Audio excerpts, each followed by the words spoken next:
Welcome back to the Buffalo Plus YouTube channel. Dan Fates, I'm Jenna Cottrell. Please be sure to like, comment, and most importantly, subscribe if you enjoy our content. All right, I'm dancing now, I guess.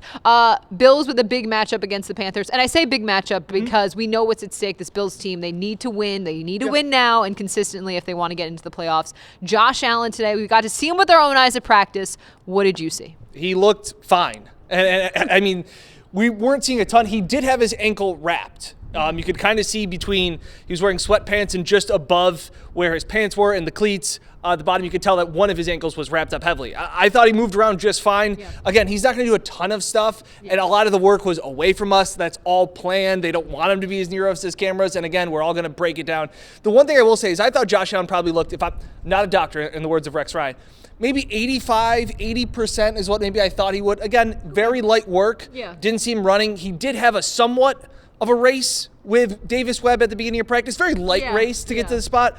But I will say this, if Josh Allen is 85% right now on a Thursday, that's without any medicine, that's without any numbing, that's without any painkiller. He would be 100%, and I would imagine his pain tolerance would be just fine for the game on Sunday. So I have no problem thinking and assuming that Josh Allen will be ready to go at least 95% on Sunday against Carolina. Yeah, I think earlier in the week I was like, I don't know what you're going to do, but now seeing Allen out at practice and then also just talking to him when we got to speak with him, a reporter asking, we're under the assumption that if you could go out, you would, and Allen's like, yeah, if I can go, I'm going to go. So I believe that as well. And the way the ball was coming out of his hand too, we asked Dion Dawkins after practice and he said, well, I don't see Josh, like he's behind me. We're all like, that's a good point. And he goes, all I see is the ball coming out, and he goes, and the ball was coming out like it does for Josh Allen. So again, because that's one thing, it's his left foot, so it's the foot that he steps with. It's not the foot that he pushes off with. Yeah. So I think it's all signs go, and hopefully this team can build off of what they did in the second half, Jenna, against Tampa Bay, because there are no moral victories, but they hope to use that game they talked about as kind of a springboard as momentum-wise. I loved what Gabe Davis said, and we don't normally hear from Gabriel Davis, but he talked after practice on Thursday and said, now we know the standard. The standard has been set. Now, one might say, why wasn't the standard set not entering week 15? But that's another story.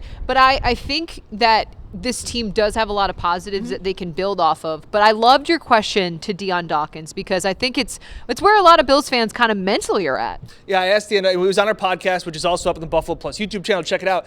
There's that fine line between panic and desperation. And I asked Dion because he said earlier in the press conference, he said the time is now. Like it is no longer time to be like, oh, we'll get him next week and it's a long season. It's no longer a long season. Yeah. It's a 4-game sprint to the finish. So I asked Dion, where is that fine line for you guys between desperation and panic? And he said, there is no line. It's neither of those things. And he credited a lot to Sean McDermott and his gang, his crew. He called him his crew, which I thought was so great. He didn't say his coaching staff. He goes, his crew. Just the fact of that when you panic, you make mistakes. When your backs are pushed up against the wall, that we just need to go out there and execute and do things. So I think it's in their minds a little bit. Yeah. I've always appreciated Dion's openness and honesty at press conferences. I've asked him about, where they've shot themselves in the foot. Last week I asked him, and he's like, yeah, it does get in your head. Like, we're all human. Like, when you make a mistake, all of a sudden you're like, oh, am I going to make another one? Like, they're human beings. They're not robots as much as we have stressed over and over again. So, Jenna, they're flirting with panic. In my opinion. Oh, absolutely. No, I mean, I completely agree. Like, the panic button is out. Mm-hmm. I'm curious to see how Sunday will go. Now, this is, again, no whammies. I'm curious to see how Sunday will go because this is a Bills team that's heavily favored going into this game. They know what's on the line. They know what they need to do. And I want to see how they respond because I think that will say a lot. And depending on how things go, it could go one way of, okay, this is a Bills team. They are that talented. They can put things together. We've seen them play well, especially in that second half against the Bucs. I have confidence in them having the maturity to play to their strengths. And then the other side of that is just sheer panic and running around with your head in flames because this team doesn't know how to put stuff together. I think the Bills will win the game on Sunday against the Panthers, but I liked Dion's answer because they could have been, I don't think if there's a strong enough leadership and culture in the room, there could have been panic and desperation before this. Look, this is Sean McDermott and his team and his crew that back in 2017, they pulled their starting quarterback, Tyrod Taylor, put in Nate Peterman, nearly blew up in his face. They end up still making the playoffs and snapping that drought. Like, this is a team that knows what it's like to push comes to shove. They went into Pittsburgh in 2019, got a big win. Yeah. We tend to think that, like, things have been always sunshine and rainbows here with Sean McDermott, and it hasn't. This team has overcome a lot of adversities. I remember Micah Hyde always talking about 2018 being the season where they knew they really turned it around because they just felt like they had something different. Yeah. So all of those things, you can't just look at, 20 was so easy and everything worked out so well. Well, yeah, but you got to go back on the big picture of this team kind of being able to understand and overcome these challenges. Micah Hyde's played in big games, had backs against his wall. A bunch of these guys, Emmanuel Sanders played in big games. Like, that is where you really have to lean on, not just to play in the field, because Emmanuel Sanders will be out on Sunday, we all believe, but it's just the preparation. It's how you approach the game. And Emmanuel Sanders apparently gave great insight to Gabriel Davis, which he wouldn't tell us what insight he gave us before the season, but he said it really changed his whole trajectory of how he looked at the game. He said he had a complete 360, which I think you end up back. He misspoke. He meant 180, but that's okay. First of all, going back to your other point, though, yes, there has been hiccups along the way. I completely understand that and agree with that. Brandon Beane has had strikeouts as well. Kelvin Benjamin. But at the same point, I think when you look at the big picture, there is that overall good that we've seen. So there's way more good than bad, but of course, it's not going to be perfect along the way. Well, and it's the recency bias. Also, that's a part of it. It's 2020. Everything's all sunshine and rainbows. You come here 7-6 when this was a team that before the season was picked by many to be Super Bowl contenders. It's like, well, this team has been an utter failure. No, maybe a little bit. Yeah. It's been disappointing. It's way too early to call them a failure or a bust.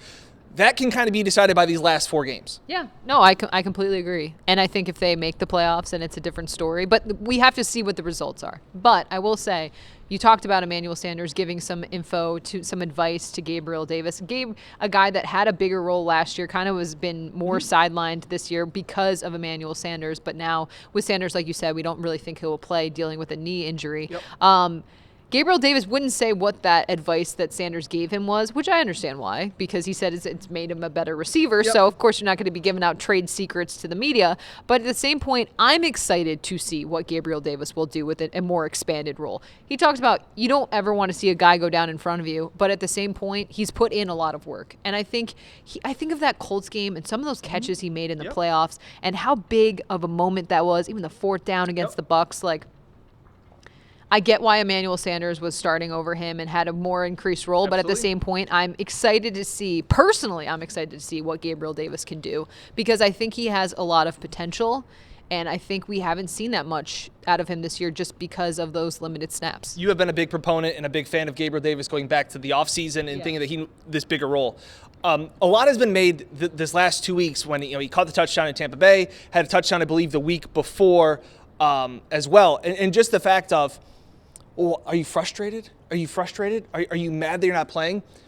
I think there's a fine line, okay? Yeah. So I think that, listen, he's not stuck behind 3 unknown wide receivers. Yeah. He's stuck behind 2 all-pro guys and Emmanuel Sanders. Like there are worse situations to be the 4th wide receiver on an NFL team. Yeah. So I think this is getting a little bit more of how come he's not playing over Emmanuel Sanders? How come he's not because he's Emmanuel Sanders and he's a veteran and he was brought in this team. So this will be a big chance, just like we saw Gabe Davis last year when John Brown went down, to get a bigger sample size. I think that Gabe Davis this year has been the safety net. He's been plan C for the Bills. Yeah. And this will be a big chance. And to see his maturity and his playfulness on the field and maturity in front of the camera is one of the big things that has always impressed me, because he talks to the press and to the media like he's a 15-year veteran. Yeah. Yeah, no, I would agree. I think he's shown a lot of poise in that spot, which is a hard spot to be in. Sean McDermott has talked about him being a pro, and I agree with the fact that he could be that guy that's, the reserve guy in terms of literally not being out on the field, but then step into his role.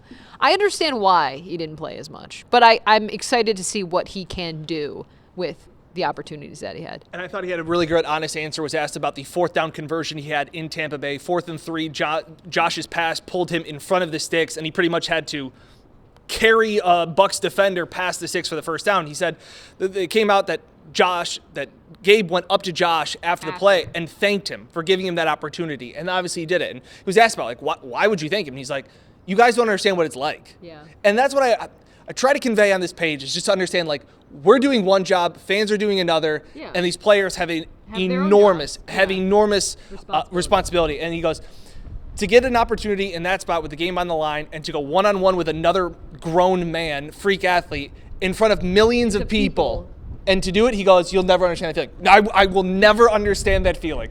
Never There's will. 11,000 subscribers to Buffalo Plus. Yeah. So it's really cool to see that moment. And that's where it's like, hey, Gabe Davis, like, you've caught big touchdowns, probably great. And he's like, that was a massive moment in my career that not only do you go to him, that he succeeds and then does it pretty much on sheer will and determination is even more impressive. Yeah. No, I agree. And I think he's shown a lot of poise in that role. And I think he's going to get more opportunities like we talked about.